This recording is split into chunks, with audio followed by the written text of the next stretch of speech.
திட்டம் போட்டு செயல்படுத்தப்படுகிற ஒரு திட்டமாக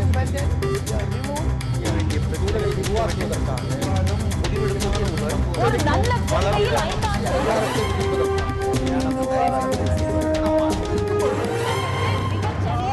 அத்தனையும் செய்தது உங்கள் ஆட்சிதான் என்றாலும் கூட, இல்ல நீங்கள் சொல்வதை ஏற்றுக்கொண்டாலும் கூட, மாற்று இடம் தராமல் குடிசை மக்களை வெளியேற்றக்கூடாது என்று உச்சநீதிமன்றம் தீர்ப்பளித்திருந்தும் கூட இந்த சம்பவத்தில் பாரதியார் நகர் மக்கள் இந்த நிலைமையில் தான் இன்றைக்கும் வைக்கப்பட்டிருக்கிறார்கள். அது தவறுதானே?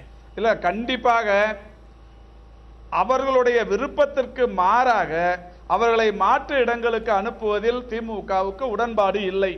இந்த விஷயத்தை பொறுத்தவரை மகாகவி பாரதியார் நகர் இந்த பிரச்சனையை பொறுத்தவரை ஏற்கனவே 2005ஆம் ஆண்டு இவர்கள் அங்கே ஒரு தபால் நிலையம் கட்டிட வேண்டும் என்பதற்காக அங்கே இருப்பவர்களை எல்லாம் அன்றைய சட்டமன்ற உறுப்பினராக இருந்த மரியாதைக்குரிய தோழர் மகேந்திரன் அவர்களுடைய முயற்சியினால் தான் இந்த சமூக நல கூட்டத்திற்கு அருகிலே தங்க வைக்கப்பட்டார்கள். உண்மையிலேயே அது ஒரு நல்ல விஷயம். வீட்டு வசதி வாரியம் அன்றைக்கு அந்த இடம் வேறொரு பணிக்காக வேண்டும் என்பதற்காக பாவம் இந்த குடிசை மக்களை வேறொரு இடத்திற்கு கொண்டு வந்து குடியமர்த்தினார்கள். அது இது நடந்தது என்பதும் அதிமுக ஆட்சி காலத்தில் தான் 2005ஆம் ஆண்டில் தான். அப்படி 2005ஆம் ஆண்டு நடைபெற்ற அந்த நிகழ்வுக்கு பிறகு இன்றைக்கு அந்த மக்களை அங்கிருந்து வெளியேற்றுவதற்கான முயற்சியும் அங்கே எந்த விதமான அடிப்படை வசதிகளை செய்து தர மாட்டோம் என்கின்ற அந்த அடம்பிடிக்கிற தனமும் அதை எல்லாவற்றையும் தாண்டி அந்த பகுதி மக்களுக்கு அந்த குடியிருப்புகளுக்கு மின் துண்டிப்பு செய்திருக்கிற மிகப்பெரிய மோசமான விளைவு என்பது மனிதாபிமானம் உள்ள அனைவருமே கண்டிக்கத்தக்க விஷயம்தான். இடையில் 5 ஆண்டு காலமும் அவர்களை அப்படியே வைத்திருந்து அழகு பார்த்தது மனிதாபிமானமான விஷயமா?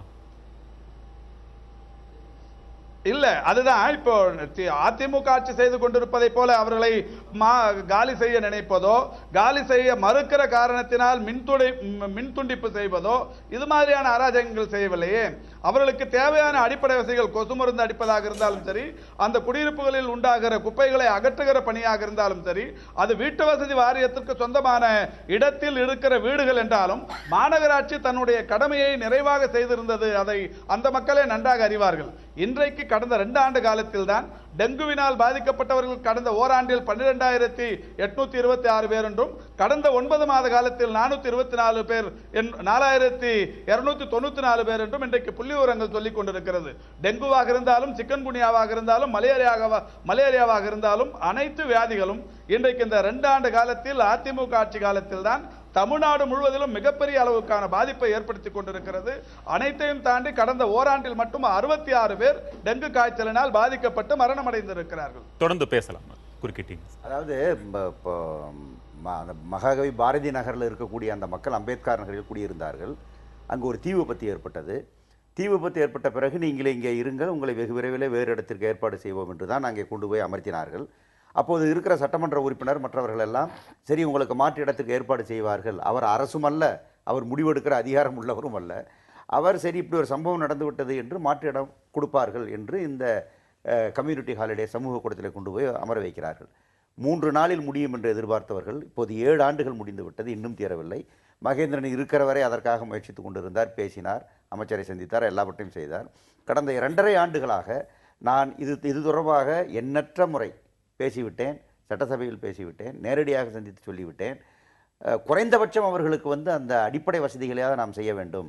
அங்கே எந்த விதமான வசதியும் இல்லை பெண்களுக்கு. இதில் ஒரு ஐயம், உங்கள் போராட்டம் மதிப்பிற்குரியது, மறுப்பதற்கில்லை. ஆனால் உங்கள் கவனம் இந்த பிரச்சனையில் கூர்மையாக இல்லை. இருந்திருந்தால் இதற்கு முன்னரும் இருமுறை உங்கள் கட்சியைச் சேர்ந்தவர் தான் அங்கே சட்டமன்ற உறுப்பினராக இருந்திருக்கிறார். திகைக்க வைக்கும் ஒரு ஜனநாயக போராட்டம் அங்கே நீங்கள் நடத்தி இருந்தால் இதற்கு என்றைக்கோ தீர்வு கிடைத்திருக்கும் என்று விமர்சனம். இல்லை, அதாவது நாம் அரசிடம் சொல்லுகிற போது மாற்று இடத்திற்கு நாங்கள் ஏற்பாடு செய்ய போகிறோம், கணக்கெடுத்து வைத்திருக்கிறோம், கணக்கெடுத்த பிறகு கொஞ்சம் கூடுதலாக ஆட்கள் வருகிறார்கள் போகிறார்கள் என்று சமாதானம் அவர்கள் சொல்லுகிறார்கள். இதை எப்படியாவது விரைவாக முடிக்க வேண்டும் என்பதற்கு மேல் எங்களுக்கு வேறு நோக்கம் இருக்கிற நியாயமில்லை. அப்போ கடைசியிலே என்ன சொன்னார்கள் என்றால், ஜவஹர்லால் நேரு வீட்டு வசதி திட்டத்தின் கீழ் நாங்கள் பெரும்பாக்கத்திலே கட்டி கொண்டிருக்கிறோம் என்று சொன்னால், பெரும்பாக்கம் ரொம்ப தூரம் என்று அந்த மக்கள் சொன்னார்கள். பிறகு மாற்று இடம் வேண்டும். இப்போது என்ன சொல்கிறார்கள், எங்களுக்கு மாற்று இடத்தை முதலில் காட்டுங்கள், எந்த இடமாக இருந்தால் நாங்கள் போக தயார் என்று அவர்கள் சொல்லுகிறார்கள். பிறகு நான் திருவொற்றியூர் ஒரு பகுதியில் வீடு இப்போது கட்டி கொண்டிருக்கிறார்கள்.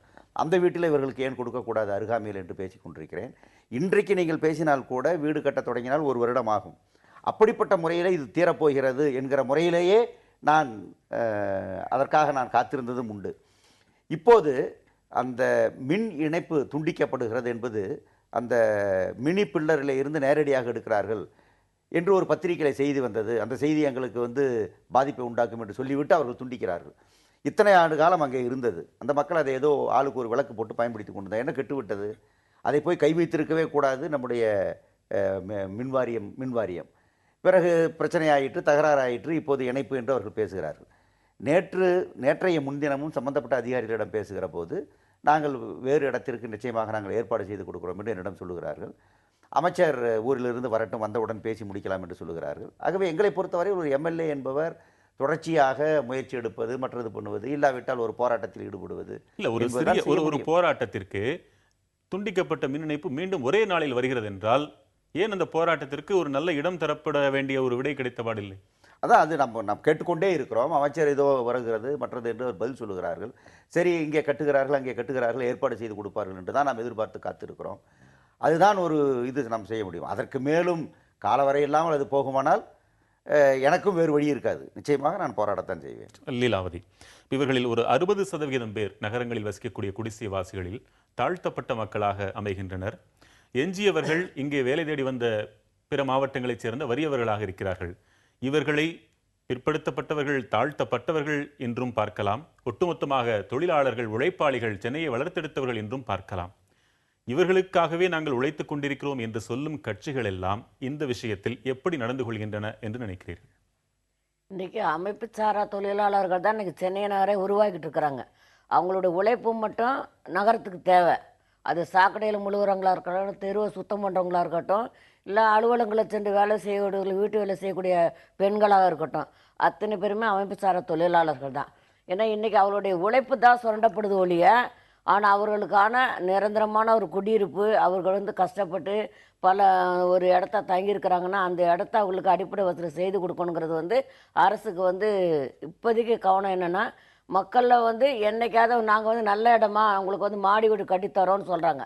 நாங்கள் கண்ணையனாரில் உங்களுக்கு நல்ல ஒரு 2 லட்சம் ரூபாய்க்கு உங்களுக்கு மதிப்பில் வீடு கட்டி கொடுக்குறோம். என்னுடைய கேள்வி, அவங்களுக்காகவே போராடிக்க வேண்டி இருக்குதா? அவங்களுக்காக உழைக்கிறதாக சொல்ற கட்சிகளின் போராட்டம் இதுல உங்களுக்கு திருப்திகரமா இருக்குதா? இல்லை, மக்களுக்காக மக்களே போராடக்கூடிய சூழ்நிலை இன்னைக்கு நிறைய இருக்கு. தன்னுடைய வாழ்வாதாரம் நமக்கு வேணும், நம்ம குழந்தைகள் படிக்கணும்னா மக்கள் போராடிக்கிட்டு தான் இருக்கிறாங்க. இன்னைக்கு கட்சிகளும் என்ன பண்ணுறாங்கன்னா அந்த நேரத்துக்கு அவங்களுக்கு சப்போர்ட் பண்ணுறாங்க. ஆனால் அதை எடுத்து செயல்படுத்தி அவர்கள் அந்த இடத்த அமைச்சு கொடுக்கறது குடிசை மாற்று வாரிய பொறுப்பு. அது அந்த இருக்கக்கூடிய இடத்த சுதந்திரப்படுத்தி, ஏன்னா அந்த அறிவிக்கப்பட்ட குடிசைப்பதி வந்ததுக்கப்புறம் எம்இடிபி திட்டத்து மூலம் அதே இடத்துல அவர்களுக்கு பட்டா கொடுத்து அடிப்படை வசதி செய்து கொடுத்தது இந்த திமுக ஆட்சியில் நடந்தது. அதை தொடர்ந்து எம்ஜிஆர் ஆட்சியிலையும் அவர்களை அகற்றக்கூடாது, 36-84 முன்னாடி போட்டப்பட்ட குடிசைகளை அகற்றக்கூடாது சட்டமும் அந்த ஆட்சியிலையும் வந்தது. தொடர்ந்து மாறி மாறி வந்தாலும் இன்றைக்கி இருக்கக்கூடிய சூழ்நிலை நாகரிகத்தில் ஏழை மக்கள் நகருக்குள்ளே இருக்கக்கூடாது. அவர்கள் குப்பை தொட்டிகளாக தான் இன்றைக்கி கருதுகிறாங்க.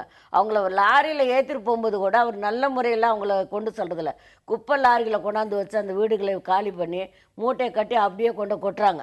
நான் இந்த இன்னைக்கு உழைக்கக்கூடிய மக்கள்லாம் இன்றைக்கி ஒரு குப்பைகளாக தான் சென்னைக்கு நகரக்கூடிய நிலைமை இருக்குது. அவங்களுக்கு மதிப்பளித்து அவங்க விருப்பம் இல்லாமல் அப்புறப்படுத்தக்கூடாதுங்கிற நல்ல நோக்கத்தில் தான் திமுக ஆட்சி அங்கேயே விட்டு வைத்ததுன்னு சொல்கிறாரே. இல்லை, அதுதான் சொல்கிறேன். எம்இடிபி திட்டத்தின் மூலம் அவர்களுக்கு அந்த இடத்துல செய்தாங்க. ஆனால் இன்றைக்கி குடிசை மாற்று வாரியத்தை கொஞ்சம் தள்ளிட்டு பொதுப்பணித்துறை இன்றைக்கி தலையிடுது மக்கள் அகற்றுறதுக்கு. பொதுப்பணித்துறை மூலமாக எங்களுக்கு இந்த தண்ணீர் வழி பாதையை சுத்தப்படுத்த போகிறோம், இந்த கூவம் ஆற்றை சுத்தப்படுத்த போகிறோம், பக்கிங்கம் ஆறை சுத்தப்படுத்த போகிறோம், அடையாறு ஆறை சுத்தப்படுத்த போகிறோம். அப்போ எங்களுக்கு நீர் ஆதாரம் மக்களுடைய கழிவுனால அது பாதிக்குது அப்படின்னு இன்றைக்கி குடிசை மாற்று வாரியம் அப்படியே ஒதுங்கி பொதுப்பணித்துறை மூலமாக மக்களை காலிப்படைய சூழ்நிலை இப்போ நடந்துக்கிட்டு இருக்குது. சரி, இந்த குழப்பத்தில் ஒரு கேள்வி எழுது. திரு சுப்பிரமணியன், அமைப்புகள் மாற்றி மாற்றி கைகாட்டி கொண்டிருக்கின்றன. புதிய தலைமுறையிலிருந்தே செய்தியாளர்கள் தொலைபேசியில் பேசியதற்கு கிடைத்த பதில்கள், யார் பொறுப்பு என்றால் வீட்டு வசதி வாரியத்தின் இடம் என்பதால் அவர்கள் பொறுப்பு என்று இன்னொரு தரப்பினர் சொல்கிறார்கள். அங்கே கேட்டால் இது குடிசை மாற்று வாரியத்தின் பொறுப்பு என்று சொல்கிறார்கள். மாநகராட்சி தரப்பில் கேட்டால் இதற்கும் எங்களுக்கும் சம்பந்தமே இல்லை என்று சொல்கிறார்கள். இதற்கு யார்தான் பொறுப்பு?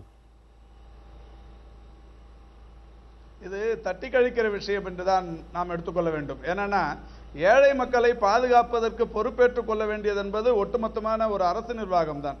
இதில் குடிசை மாற்று வாரியம் இது எங்களுக்கு சம்மந்தம் இல்லை, வீட்டு வசதித்துறை எனக்கு சம்மந்தம் இல்லை, இபி அவங்க பவரை கட் பண்ணாங்கன்னா அது அந்த துறைக்கு சம்மந்தம், இதில் ஒரு கோஆர்டினேஷன் இல்லைங்கிறது தான் என்னுடைய அந்த செய்தி. என்னன்னா இப்போ எந்த விஷயமா இருந்தாலும் அரசு அனைத்து துறைகளையும் ஒருங்கிணைத்து ஒரு காரியத்தை செய்யும் போதுதான் மக்களுக்கு ஒரு நன்மை பயக்கும். அது இந்த ஒருங்கிணைப்பு இல்லாத பட்சத்தில் தான் பல்வேறு பிரச்சனைகள் உருவாகும். இப்போ இந்த இடத்தை பொறுத்த வரைக்கும் வீட்டு வசதி வாரியத்திற்கு சொந்தமான இடமாக இருந்தாலும் கூட அந்த வீட்டு வசதி வாரியத்திற்கு சொந்தமான இடத்தை குடிசை மாற்று வாரியம் வாங்கி அவர்கள் அங்கேயே அந்த மாடி குடியிருப்புகளை கட்டி அங்கே மீதம் இருக்கிற அந்த 170 குடும்பத்துக்கு தந்தா வேற யாரும் எதுவும் கேட்க போறது இல்லை. ஜனங்களுக்காக தான் அரசு, மக்களுக்காகத்தான் அரசு. அவர்களுக்கு செய்ய வேண்டிய விஷயங்களை எந்த துறை செய்தாலும் அதை ஒருங்கிணைப்பு என்பது அவசியம். இது அரசு மேல் இருக்கிற முதலமைச்சர் போன்ற அந்த உயர் பொறுப்பில் இருக்கிற அந்த தலைவர்கள், தலைமைச் செயலாளர் போன்றவர்கள் இந்த செய்தியை தொலைக்காட்சிகளிலேயோ ஊடகங்களிலேயோ அல்லது பத்திரிகைகளிலேயோ பார்க்கிற போது உடனடியாக இதில் தலையிட்டு ஒரு தீர்வு கண்டிருக்க வேண்டும். ஒரு ஒருங்கிணைப்பு கூட்டத்தை நடத்தி அனைத்து துறைகளையும் ஒருங்கிணைத்து கூட்டத்தை நடத்தி நீங்க இதெல்லாம் பண்ணுங்க, இதை உங்களுக்கு இடமாற்றம் பண்ணி கொடுங்க, நீங்க இதை கட்டி கொடுங்க இப்படின்னு சொல்லி உத்தரவு போட்டிருந்தா இன்னாருமே வேலை ஆரம்பிச்சிருக்கலாம். ஆனால் ஒட்டுமொத்தமாக எந்த அரசு வந்தாலும் அவர்களுக்கு சென்னையை வளர்த்தெடுத்த இந்த குடிசைவாசிகளை அப்புறப்படுத்துவதே, அதாவது கிட்டத்தட்ட 1 கோடியிலிருந்து மறு கோடிக்கு சென்னை என்ற மாவட்டத்திலிருந்தே மற்றொரு மாவட்டத்திற்கு அப்புறப்படுத்துவதுதான் நோக்கம் என்று குற்றம் சாட்டுகிறார்கள். இல்ல பொத்தாம்பதோ அது மாதிரி சொல்லிட முடியாது. இந்த வருஷத்துல 2006 முதல் 2011 வரையிலான திமுக ஆட்சியில நீங்க ஒரு 2007ஆம் ஆண்டு 6ஆம் ஆண்டு ஒரு மிகப்பெரிய அளவிலான வெள்ளம், மழை, ஒரு 21 சென்டிமீட்டர் ஒரே நாள்ல மழை பெய்தது. அன்னைக்கு மாண்புமிகு முதல்வர் தலைவர் கலைஞர்கள் கோட்டூர்புரத்தில் மழை வெள்ளத்தில் பாதிக்கப்பட்டிருந்த மக்களை பார்ப்பதற்கு அந்த மேம்பாலத்திலிருந்து பார்த்தார்கள். பார்த்து என்னை கேட்டார்கள், இந்த கட்டிடம் கட்டி எவ்வளவு ஆண்டுகள் ஆகிறது தெரியுமான்னு கேட்டார்கள். நான் சொன்னேன் 30 ஆண்டுகளை தாண்டி இருக்கிறது என்று சொன்னேன். ஒரு மாடி முழுவதும் இந்த மழை நீரால் அது பாதிக்கப்பட்டு மூழ்கி இருக்கிறது. கட்டிட அஸ்திவாரம் எல்லாம் பாதிக்கப்பட்டு இருக்குமே. மழையில் இது முழுமையாய் நனைந்து மழைக்குள்ளேயே புதைந்து கிடக்கிற இந்த கட்டிடங்கள் மிக விரைவில் பழுதாகி இருக்கும். எனவே 30 ஆண்டுகளை கடந்த கட்டிடங்கள் அனைத்தையும் நாம் புதிய வீடுகளாக கட்டி அவர்களுக்கு அங்கேயே தர வேண்டும் என்று சொன்னார்கள். சொன்னதோடு மட்டுமல்ல, இந்த 2006க்கு பிறகு கலைஞர் நகராக இருந்தாலும், கோட்டூர்புரமாக இருந்தாலும், பெரம்பூராக இருந்தாலும், வேசர்பாடியாக இருந்தாலும் இன்றைக்கு பல்வேறு இடங்களில் 30 ஆண்டுகளை கடந்த பழைய குடிசை மாற்று வாரிய குடியிருப்புகளை இடித்து அங்கேயே அவர்களுக்கு கட்டித்தரப்பட்டுக் கொண்டிருக்கிறது. எனவே சென்னையை வளர்த்தெடுத்த உழைப்பாளிகளை வேறு மாவட்டத்திற்கு மாற்றுவது என்பது திமுக கழகத்திற்கோ அல்லது எந்த அரசியல் கட்சிகளின் நோக்கமாக இருப்பதாக எனக்கு தெரியவில்லை. காரணம், இப்போ அது திட்டமிடுதல் என்பது ஒரு அரசுக்கு சரியாக இருந்தால் மட்டுமே இது போன்ற காரியங்களை மனிதாபிமான உணர்வோடு செய்திட முடியும். மரியாதைக்குரிய சட்டமன்ற உறுப்பினர் சௌந்தரராஜன் அவர்கள் சொல்லும்போது சொன்னார்கள், தொடர்ந்து பேசலாம். ஒரு சிறிய இடைவேளைக்கு பிறகு நேர்பட பேசு தொடரும். போட்டு செயல்படுத்தப்படுகிற ஒரு திட்டமாக சூழலை உருவாக்குவதற்காக